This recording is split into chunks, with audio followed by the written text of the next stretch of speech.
Trump tegi just seda, mida ükski teine Ameerika president selles põlvkonnas pole teinud. Ta naasis Pekingisse ametis oleva presidendina pärast peaaegu 9 aastat, mil kahe planeedi suurima suurvõimu vahel oli olnud paus. Ta sisenes Hiina pealinna riiklike auavaldustega. Ta istus Xi Jinpingi ees kommunistliku võimu keskmes ja tõi endaga kaasa delegatsiooni, mis muutis visiidi rahvusliku jõu demonstratsiooniks. Sel neljapäeval 2026. aasta 14. mail pälvis see stseen tähelepanu, sest Trump ei tulnud Hiinasse luba küsima. Ta tuli selleks, et Xi Jinpingi lähedalt hinnata ja testida, kui palju Peking veel oma mängu kontrollib. Ja näidata, et Washington räägib taas kaaluka sõnaga Ameerika Ühendriikide suurima strateegilise rivaali suhtes. Kui teised riigid püüavad Hiina surve all ellu jääda, siis Trump astub Hiina võimukeskmesse ja viib surve tagasi. Visiti tähistas ametlik vastuvõtt rahvasaalis, otsekohtumine kahe liidri vahel ning kahepäevane päevakava, kus keskenduti kaubandusele, Taiwanile, Iraanile, tehnoloogiale ja energiale. Pärast vahemaad, mis ei olnud ainult ajas, vaid ka jõu vahekordades, oli viimane ametis olev Ameerika president, kes Hiinat külastas, just Trump ise novembris 2017.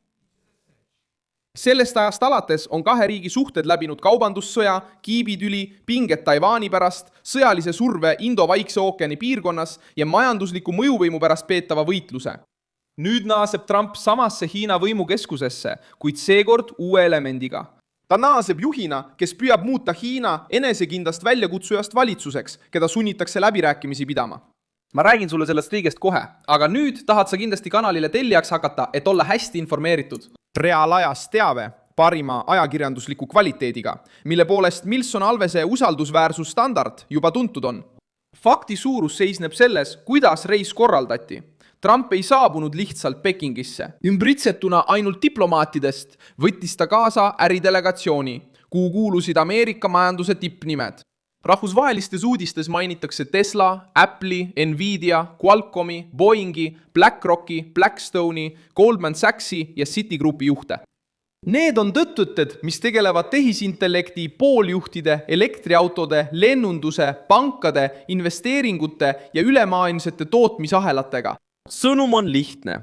Trump viis Hiinasse osa Ameerika Ühendriikide elavast majandusjõust. See polnud tühi laud.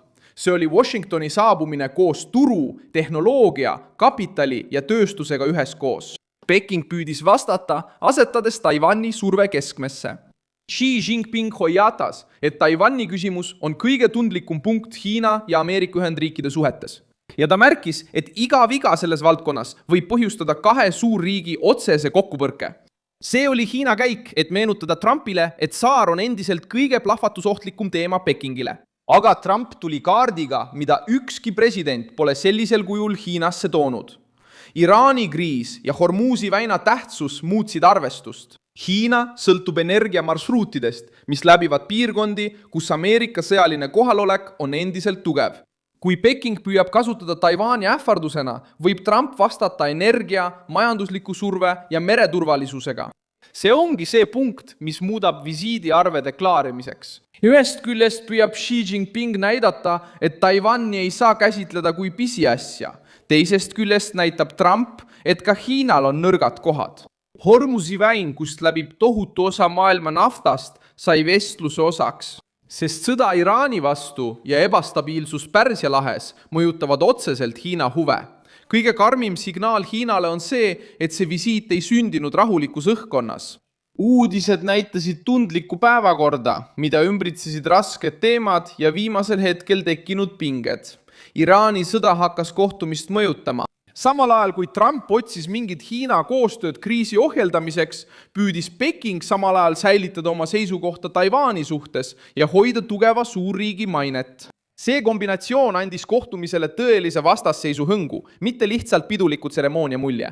Trump astus rahvasaali sisse, teades, et Hiina soovib austust, kuid samuti teades, et Xi Jinping peab vältima lõhet Ameerika Ühendriikidega. Hiina majanduse jaoks keerulisel hetkel ilmneb Hiina haavatavus just detailides. Xi Jinping võttis vastu Ameerika juhte ja kinnitas, et Hiina avab oma uksed veelgi enam välisinvesteeringutele. sellel lausel on kaal, sest see tuleb valitsuselt, kes peab taastama usalduse, meelitama kapitali ja takistama strateegiliste ettevõtete lahkumist. Hiina on endiselt hiiglane, kuid ta ei suuda enam maailmale müüa piiramatult kasvava riigi kuvandit. Majanduse aeglustumine, investorite ebakindlus ja karmim poliitiline kontroll on tekitanud segadust. Trump, viies Ameerika ettevõtja Pekingisse, pani Xi ebamugava fakti ette. Hiina vajab endiselt Ameerika Ühendriikide ettevõtteid. Mõju oli kohene. Visiit sai maailmas keskseks uudiseks, sest näitas, et kahe suurriigi vaheline vastasseis on jõudnud otsesemasse, isiklikumasse ja ohtlikumasse faasi. Neile, kes hindavad olukorda valesti, aitab ajalugu mõista selle žesti tähendust. Ajalugu pakub veel ühe tugeva paralleeli. 1853. Aastal saatsid Ameerika Ühendriigid kommodoor Matthew Perry Edo lahte Jaapanis, kaasaegsete aurulaevade, moodsa relvastuse ja selge nõudmisega avada kaubandus. Sel ajal oli Jaapan suletud Tokugawa shogunaadi all, püüdes kontrollida kontakte välisriikidega ja säilitada oma sisemist korda. Perry ei saabunud turistina ega nõrga saadikuna.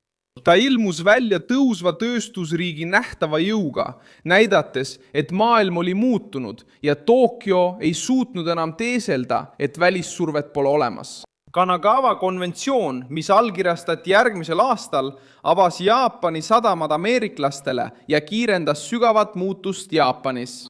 See näide aitab mõista Trumpi Pekingi visiidi mõõtkava. Jõud ei seisne ainult kõnes, vaid kogu selles paketis, mis juhiga kaasa tuleb. Perry tõi kaasa laevad ja kaubandusliku surve. Trump saabub koos ettevõtete, kapitali, tehnoloogia, energia ja kogunenud poliitilise võimuga.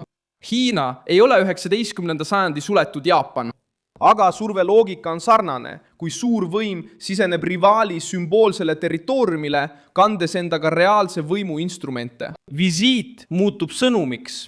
Trump ei reisinud üle maailma ainult vestlemiseks. Ta sisenes Hiina pealinna, et näidata, et ka Pekingul on piirid, sõltuvused ja tundlikud kohad, mida Washington suudab mõjutada. Teised riigid on Hiinat juba varem proovile pannud, kuid peaaegu alati on nad selle eest hinda maksnud, ilma et neil oleks olnud sama kaalu. Et vastata, Austraalia tundis seda, kui ta seisis silmitsi Hiina kaubandusliku survega, pärast seda, kui ta toetas uurimist pandeemia päritolu kohta. Leedu koges samuti majandusliku kättemaksu Pekingi poolt pärast seda, kui ta lubas oma territooriumile avada Taiwaniga seotud esinduse. Filipiinid elavad pidevas pinges Lõuna-Hiina merel, kus Hiina laevad survestavad laevateid, saari ja vaidlusaluseid alasid.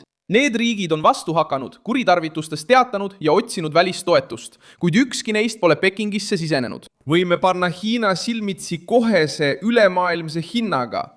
Just siin eristub Trump teistest. Ta saabub esindades riiki, millel on endiselt kõige ihaldatum turg, mõjukaim finantssüsteem ja tehnoloogiaettevõtted, mida Peking ei suuda lihtsalt asendada. Ja sõjaline jõud, mis mõjutab otsustavaid mereteid. Seetõttu on selle visiidi tähtsus nii suur. Kui teised riigid püüavad Hiina survele vastu pidada, siis Trump astub Hiina võimukeskusesse ja toob surve tagasi. Taiwan muutub Hiina ähvarduseks, kuid Hormuz, Iraan, energia, Ameerika kapital ja tehnoloogiline ligipääs muutuvad Ameerika trumbikaartideks. See ongi erinevus Hiinale reageerimise ja Hiina reageerima sundimise vahel. Mina olen Milson Alves, rahvusvaheliste suhete spetsialist ja minu eesmärk on hoida sind iga päev tõese infoga hästi kursis. Uudiste lingid leiad video kirjeldusest. Pane sellele videole like, telli kanal ja vaata lõpus kindlasti kommentaare, et olla kogukonnaga veelgi paremini seotud. Milson Alves.